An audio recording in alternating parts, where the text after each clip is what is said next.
Hello everyone, आप सबका स्वागत है मेरे अपने यूट्यूब चैनल SW रिएक्शन पर।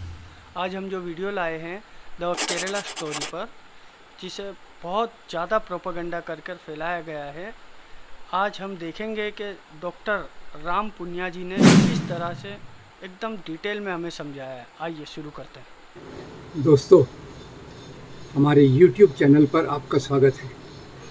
जैसे हम सब जानते हैं, 5 मई को द केरला स्टोरी नाम की एक फ़िल्म रिलीज़ होने वाली है। इस फिल्म के रिलीज़ पर रोक लगाने के लिए कुछ याचिकाएं आई थी, जिनको सुप्रीम कोर्ट ने नामंजूरी दे दी।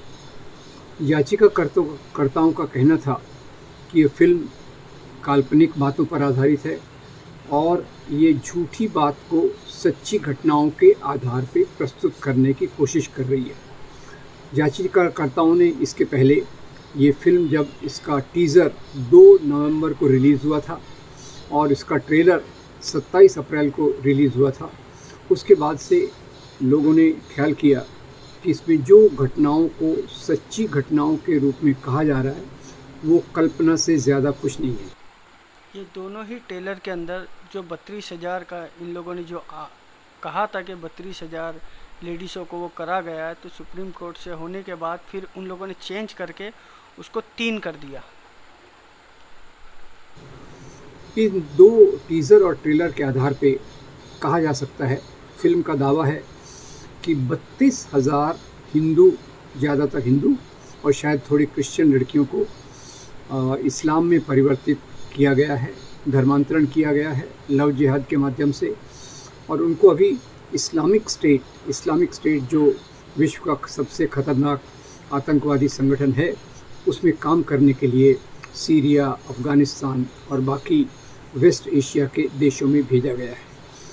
अब ये जो दावा है 32,000 लड़कियों का, उसमें एक लड़की शालिनी उन्नीकृष्णन, जिसका नाम बदलकर फातिमा कर दिया गया है, उसकी जीवनी के बारे में बताते हैं और वो कहती है कि मेरे जैसी कई लड़कियां जेल में हैं, या उनको दफना दिया गया है, या उनसे गंदे काम कराए जा रहे हैं, या आतंकवादी संगठनों से जोड़ दिया गया है। अब ये जो फिल्म के निर्माता हैं और दिग्दर्शक हैं, उन्होंने इसकी जो स्क्रिप्ट लिखी है वो पूरी तौर से ऐसी आधार पे है जिसका कोई सिर पैर नहीं है। अब जहाँ तक केरला में सवाल है, लव जिहाद का मुद्दा केरल में उठाया गया था और 2 पुलिस कमिश्नर्स ने इसकी जांच भी की थी और पाया गया था कि ये लव जिहाद के मामले में कोई सच्चाई नहीं है। अब एक खुले समाज में जहाँ अलग अलग धर्म के लोग रहते हैं, मिलते हैं, उनमें अंतरधर्मी विवाह होना तो कोई बड़ी बात नहीं है। जहाँ तक 32,000 का आंकड़ा है, ये फिल्म निर्माताओं ने कहाँ से लाया?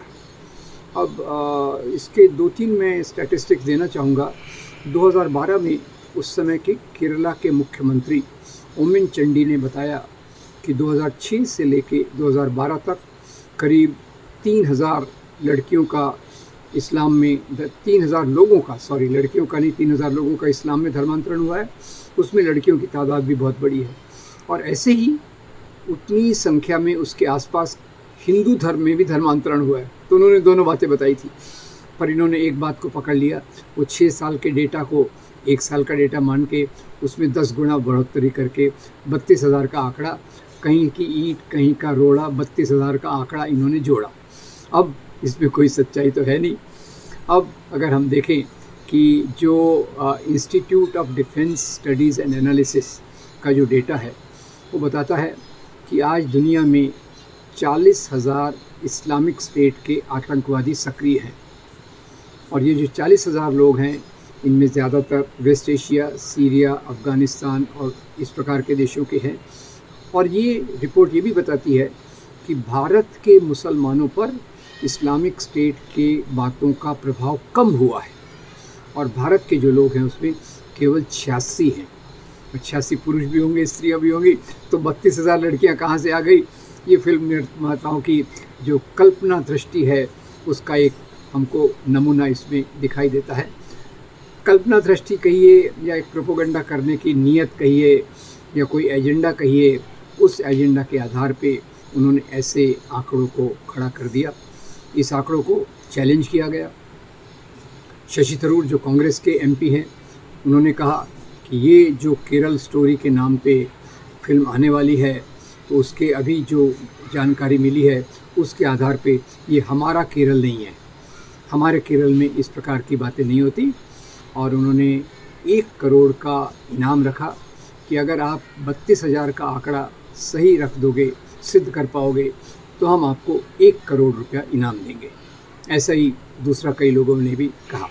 और ये फिल्म निर्माताओं ने फिर ऐसा सुना है कि पहले 32,000 कहा, फिर नहीं कहा कुछ हज़ार हैं, फिर अभी कहते हैं नहीं 3 केसेस का हमारे पास वीडियो रिकॉर्डिंग है, कुछ माता पिताओं की भी तकलीफ़ की बात हमारे पास है। तो अब फिल्म निर्माता भी एक कदम पीछे ले रहे हैं, पर तब तक बहुत बड़ा नुकसान जो होना था वो हो चुका है। और अगर फिल्म रिलीज़ हुई तो इस प्रकार की नफ़रत की बातों को और फैलाया जाएगा। मैं यहाँ बताना चाहता हूँ कि ये फ़िल्म उसी प्रकार की फ़िल्म है जैसे कश्मीर फाइल्स आई थी, और कश्मीर फाइल्स को गोवा में जो फिल्म फेस्टिवल हुआ था उसके जूरी के अध्यक्ष ने कहा ये फ़िल्म बहुत वाहियात फ़िल्म है, वल्गर फ़िल्म है और ये प्रोपेगेंडा फ़िल्म है। अब यहाँ क्रिएटिव फ्रीडम यानी हमारी जो सृजकता का ये निशानी है जो लेखक फिल्म निर्माताओं में होता है, उसका उपयोग करके इस प्रकार की कहानी को बनाया गया है। तो उसमें अभी केरल के मुख्यमंत्री पिनराई विजयन कहते हैं कि आपकी जो स्वतंत्रता है, आपकी जो क्रिएटिविटी है, उस पर कोई बंदिश नहीं होना चाहिए, पर आपकी क्रिएटिविटी अगर प्रोपेगेंडा द्वारा चलती है, वो समाज में अगर एक बंटवारा लाने की कोशिश करती है, तो इस प्रकार की क्रिएटिविटी ये समाज के लिए घातक है। आप जानते होंगे कश्मीर फाइल्स ने जो आधे सत्यों पर आधारित थी और उसमें ज़्यादा झूठ रखा गया था, उसने समाज का कितना नुकसान किया। उसी तर्ज पर ये फिल्म भी आगे आना चाहती है, और ये उस कड़ी में एक भाग है कि जिसमें थोड़े 1-2 घटनाओं को लेकर ब्लो अप बढ़ा चढ़ाकर बताते हैं। और जहाँ तक नेशनल कमीशन ऑफ विमेन है, नेशनल कमीशन ऑफ विमेन से इंक्वायरी की गई कि लव जिहाद के कितने केसेस आए हैं, तो उन्होंने कहा इस प्रकार का कोई डेटा हमारे पास नहीं है। अभी में महाराष्ट्र में देखा गया, सकल हिंदू समाज के नाम पर एक संगठन ने जगह जगह प्रदर्शन किए लव जिहाद के खिलाफ, और उन्होंने कोशिश की समाज के वातावरण को और दूषित करने की, ख़राब करने की। दोस्तों, लव जिहाद का मामला ये पूरा काल्पनिक है। इसमें इसका मुख्य उद्देश्य है कि एक तरफ मुसलमान नौजवानों के खिलाफ नफ़रत पैदा करना, और दूसरी तरफ हिंदू स्त्रियों पर एक पितृसत्तात्मक नियंत्रण रखना। ये उनके 2 मुख्य उद्देश्य हैं। और कोई भी धर्म के नाम की राजनीति हो, वो पितृसत्तात्मकता पर चलती है, स्त्रियों के जीवन पर नियंत्रण करना चाहती है, और इस बहाने वो लड़कियों पर उनके किससे मिलती हैं, किससे जुलती हैं, उनके मैसेजेस क्या हैं, किसके फ़ोन आते हैं, इन सब चीज़ों का एक प्रकार से नियंत्रण करना चाहते हैं। तो लव जिहाद एक बना बनाया मामला है जिसमें किसी भी प्रकार की सच्चाई नहीं है।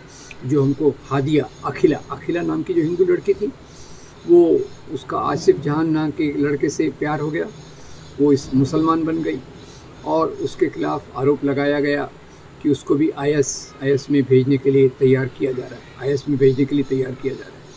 अब ये केस गया सुप्रीम कोर्ट तक। निचली अदालतों ने कहा कि भाई ये जो अखिला नाम की हिंदू लड़की, ये जो हादिया बन गई है, इसको तो फंसा दिया गया है, तो इसकी कस्टडी इसके पिता के पास देना चाहिए। सुप्रीम कोर्ट तक वो लड़की गई, वो होम्योपैथिक डॉक्टर बन गई होगी, अभी होम्योपैथिक स्टूडेंट थी।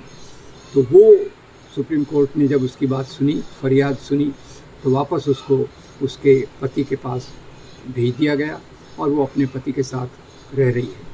तो ये सवाल है कि इस प्रकार की जो चीज़ों को हमारे समाज में निर्मित किया जा रहा है, और ख़ास तौर से केरल में क्यों?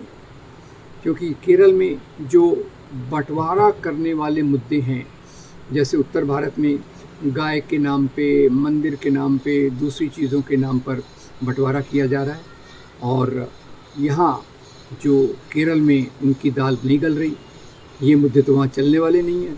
वहाँ तो बीफ प्रॉमिस किया जाता है, मंदिर का मामला इतना है नहीं, वहाँ तो जो चीज़ें चलती हैं नारायण गुरु के मूल्य चलते हैं, और अलग अलग धर्म के लोग वहाँ बहुत प्रेम से रहते हैं, सद्भावना से रहते हैं। और केरल जब कहा जाए तो हर समय यही बात दिमाग में आती है कि ये वो प्रदेश है जहाँ साक्षरता सबसे ज़्यादा है, जहाँ सोशल इंडेक्स जो सामाजिक मानदंड मानसूचक दंड हैं वो सबसे बेहतरीन है, सबसे प्रगतिशील प्रदेश है। तो उसके बारे में अब वहाँ सांप्रदायिकता को स्थापित करने के लिए इस प्रकार की हथकंडों का इस्तेमाल किया जा रहा है। तो ये द केरल स्टोरी, फिल्म कम है, प्रोपेगेंडा ज़्यादा है, क्रिएटिविटी कम है, नफ़रत फैलाने का ज़रिया ज़्यादा है। तो कम से कम सेंसर बोर्ड ने इनके आंकड़ों को चेक करना चाहिए। मैं किसी भी फिल्म को बैन करने के सपोर्ट में नहीं हूँ, पर हाँ इतना ज़रूर कहूँगा कि जो फिल्में जानबूझकर नफ़रत फैलाती हैं, गलत डेटा पर आधारित हैं, उनको चैलेंज करना चाहिए, उनको दुरुस्त करने की एक बात करना चाहिए, और बाकी चीज़ें वो अपने आधार पे कर सकते हैं।